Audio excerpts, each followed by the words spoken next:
subtle is rarely encountered, even in millions of ages.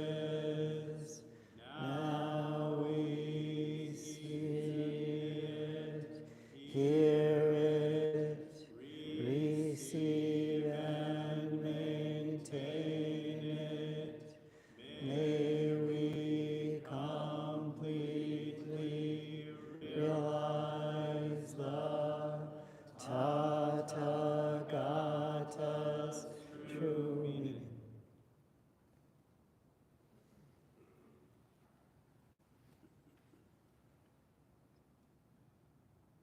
Good morning, everyone. It's an honor to be speaking to you, as it always is. Today my talk is called Letting Go of Letting Go. My name is Musho. I am a student teacher from the village Zendo, and I also teach and manage at the Catskill Zen Circle in Catskill, New York, where I live. Today is the last regular day of our retreat, the 5th day, and by now all of you have passed the threshold, whether you know it or not. It's a day to be awake and alive in your practice. For the liturgy team and all the service positions working so hard, you can really embody your work today. And the same for our Zazen. Today is a day to really enjoy it and to relax and be awake at the same time, just as you are. And now for the review of the past talks. Shinryu Roshi, where are you? Hiding back there. Wholehearted effort and the way-seeking mind. That's all I really want to do with my life. And your Dharma talks are so beautiful. Thank you for that.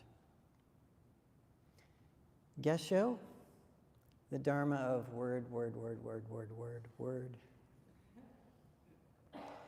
I wanted to say the foundational texts of my own life have been written by Dr. Seuss.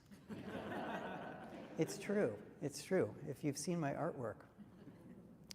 While other people have like the Bible or the Quran, or maybe even the Shobo Genzo on a shelf, I have one fish, two fish, red fish, blue fish, and fox and socks.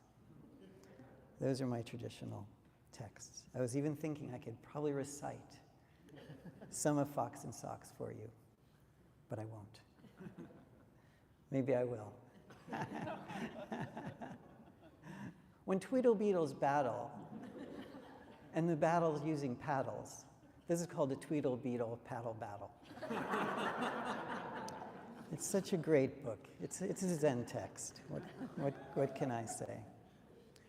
So much a part of me, those books. So thank you for that, Gesho. Yugetsu, where are you back there? There you are. You always serve up all the ingredients that you have to us. We really appreciate that. And thank you for your effort for all these years of cooking up the supreme meal. That's basically what Yugetsu does. Lovely talk. And I also want to thank our Shuso, Ryujin. There he is. You're doing a great job as Shuso. It's really inspiring, lovely, quiet, and interesting things to inspire us. Thank you so much. And thank you for the choice of 2 versions of instructions for the cook. One very old one from the 13th century, and one actually from the 20th century. And today I want to talk about Layman Bernie Glassman's 1996 version of Instructions for the Cook. Now, one of the many challenges of writing a Dharma talk is to come up with some kind of interesting metaphor, right, that will bring the ancient teachings into our lives as they are now. I loved rereading Bernie's book because it's basically, the whole entire book is basically a metaphor for cooking, eating, and making a living, where cooking, eating, and making a living represent practice, enlightenment, and applying those gifts to our living, to our daily lives, and also to help us figure out how to pay the bills. It's a great book. I was thinking it could actually be in the business section of the bookstore. It kind of describes, how to have a business. And I think that's a business that uses that applies engaged Buddhism, right? A business that applies engaged Buddhism. And it could be in a business section, but actually it's also an amazing spiritual guide. And I'm going to read you a few things from Bernie here. Bernie says, "We don't practice to attain enlightenment, man." He doesn't say man in the text, but it's the way he talked. We don't practice to attain enlightenment, man. Just as we don't eat or breathe to be alive. Because we're alive, we breathe. Because we're alive, we eat. Because we're enlightened, we do zazen. Dogen says that zazen is a manifestation of the enlightened state. We practice and recognize everything we do as a manifestation of the enlightened state. It's hard to see, but it's so true.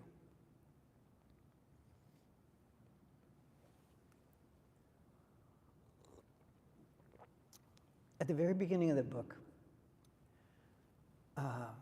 Bernie kind of interprets Dogen, and he says, so this paragraph is kind of like a mirror of the beginning of Dogen's piece. And Bernie says, so the first principle of the Zen cook is that we already have everything we need. If we look closely at our lives, we find that we have all the ingredients we need to prepare the supreme meal. At every moment, we simply take the ingredients at hand and make the best meal we can. It doesn't matter how much or how little we have. The Zen cook just looks at what is available and starts with that. He had a very straight-ahead way of speaking, and it makes sense, but there's some heavy stuff in there that we would have to figure out. First of all, what are the ingredients of our lives? I mean, what are they? What do we have in us that is useful? We all have to figure that out for ourselves. And isn't it also easy to feel like you don't have enough? It's very easy to feel like you don't have enough to make the delicious life that you imagine for yourself. It also seems to me that where he says, it doesn't matter how much or how little we have, it seems to me that it does matter how much and how little we have. People are fighting to the death over how much or how little. If they only knew that they had enough. Bernie and Dogen and all our past teachers and past and present teachers want us to know that we have enough. And if we have enough, we can easily help others and make the best meal we can. Everyone in this room is gifted and privileged in some way. You wouldn't be able to get here if you weren't.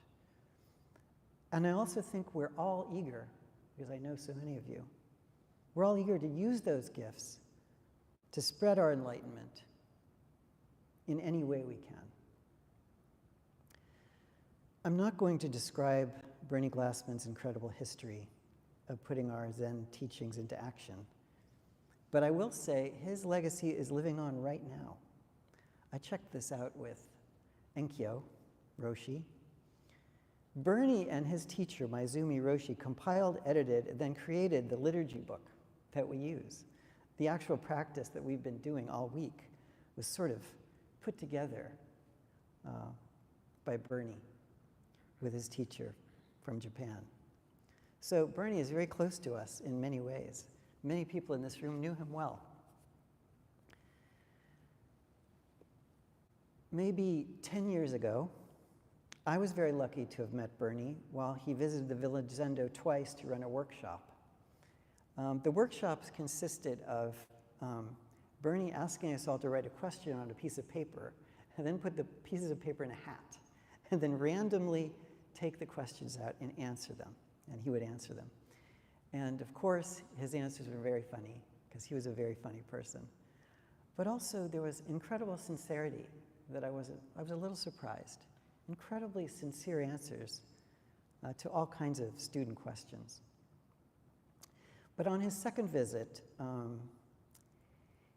I don't remember this exactly, but it seemed to me he was talking about the programs that he had overseen in Israel that were about getting Israelis and Palestinians together.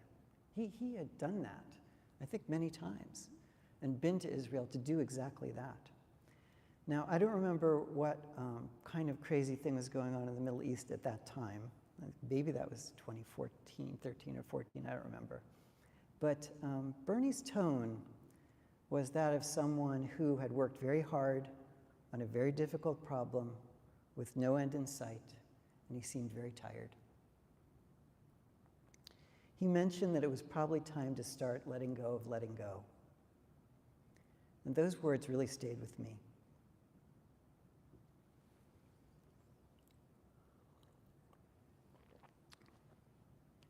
You know, there I was sitting there, kind of a new Zen student. And I was thinking, what is the meaning of letting go of letting go? I mean, it's basically a koan. You know, my first understanding was that letting go of letting go is like negating letting go, so that would be holding on. But what would Bernie be holding on to? It took me a long time to think about it and figure it out, and I don't know if I actually have. But my feeling is that letting go of letting go is letting go of the notion of letting go. Because the notion of letting go can be another trap. Letting go of letting go is an advanced practice, I must say, but it's one that must be done. For example, some of you know that I am a very gifted visual artist. But I'm also a proudly mediocre musician. When I'm making music these days, I'm telling myself to let go of the idea of success in the music world. Just let it go. You're not going to have any success in the music world with your crazy music. Unfortunately, I can't really let go of this particular notion because deep down, I like success. So the notion of letting go starts to become another goal. Do you know what I mean? Another goal. And a goal that's actually even more impossible than just letting go of success. That's the way my mind works. Can I let go of the desire for success without giving up? I think I have. You know, we all need improvement. But the problem is, can we be really realistic about what those improvements should be? Can we create realistic goals that take into account the actual moment right now where we are? That's what's interesting. Who we are now. You know, you can wonder, is there any way to be better? But here we are. Our Zen practice urges us to be aware and let go of many ideas. Ideas about the past and the future, and stuff that our parents said, and school, cultural notions of every imaginable kind coming in our phones, and this list goes on and on. Then, when we feel that we must let go of these ideas completely, it just becomes another notion that we cling to. Maybe letting go of letting go is really a way to become friends with doubt. It's said that faith, doubt, and determination are the three pillars of Zen. So we need doubt in our practice. We need to wonder why. And we have to let go of the notions. Bernie says, doubt leads to faith, man. I'm putting that in again.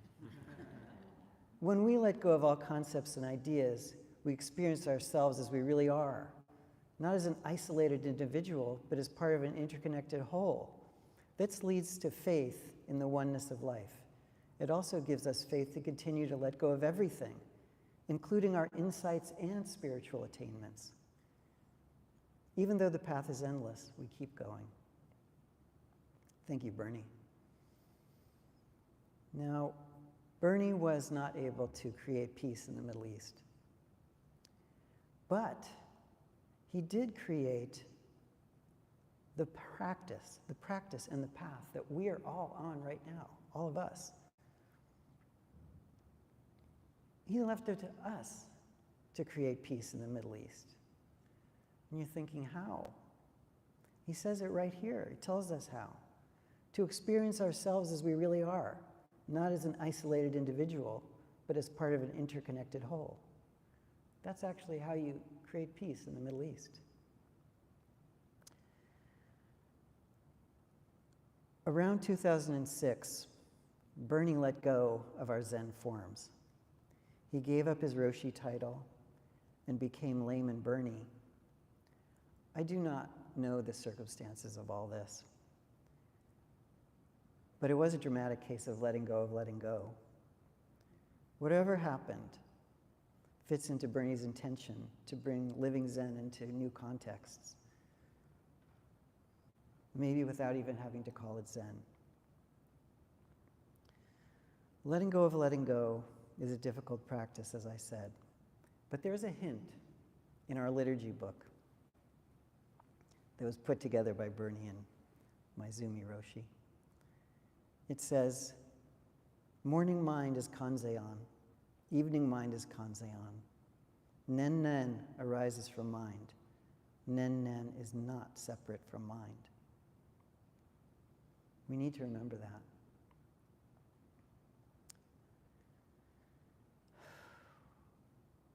As usual, I want to end my talk with a poem. Sometimes a poem I write, I'm a proudly mediocre poet. And sometimes poems that I've come across and I have collected, poems that I love. And, the way I judge poems is if I can read them over and over again and find something every time. And today I have two amazing, very adult poems that I feel are about letting go of letting go. Sorry, Dr. Seuss, but these poems are amazing. And they're both by contemporary female Zen practitioners, Zen women who are so strong. Now, both of these poems, I start to cry. I just lose it. So I'm going to have to focus here and try to do this without losing my composure, but that would be okay too. I think you guys will put up with that if it happens. But I've read these many times. I almost have this one memorized. It's called, it's by Ellen Bass, fantastic poet and activist, amazing activist and poet and writer. It's called, On the Long Drive to Death Valley, My Friend Tells Me About a Nun in Her Shamanism Class.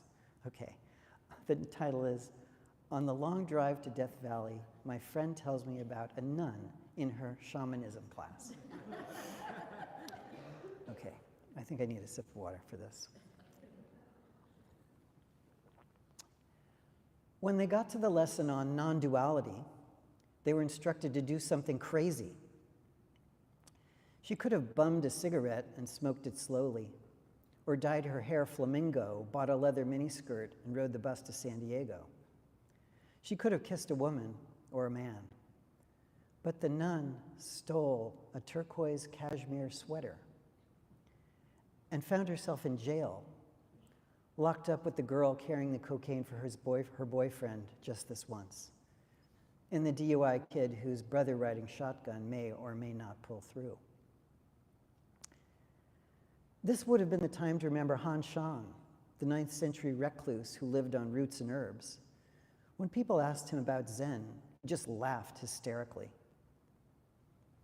But the nun was pissed and cursed her teachers.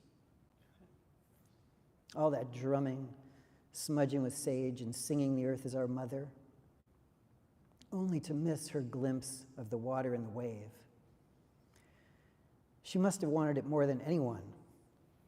This is the part that gets me. That sweep of flashlight down the cellar steps, lighting up the cobwebs and cracked furniture of heaven. She must have been like a woman with a lover. She could never have done, she must have been like a woman with a lover she would have done anything for, and did. It's fantastic.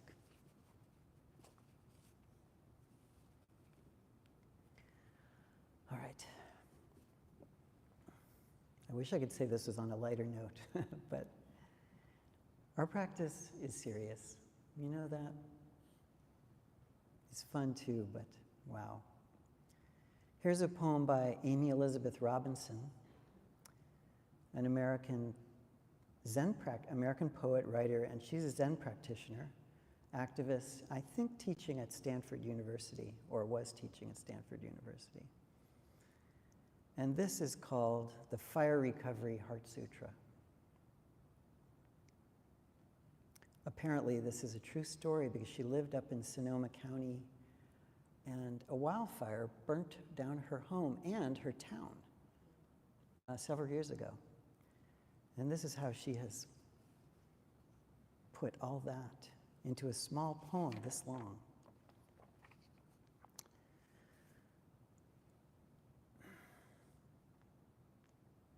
My house is nothing more than emptiness. Emptiness is nothing more than my house. Home is exactly empty, and emptiness is exactly home. My house is empty. Nothing born, nothing dies. Nothing increases and nothing decreases. My house is ash. No things, no end to things. No more Target purchases. No end to Target purchases. No reading materials. No end to reading materials. No memory. No end to memories. They are hard to find, but never cease. There's no attainment of joy. There is no joy to attain. There is nothing but joy to attain. Yes, gone, gone, gone over, so totally gone. My home is ash, awakened, so be it. Thank you all for listening. I really appreciate it.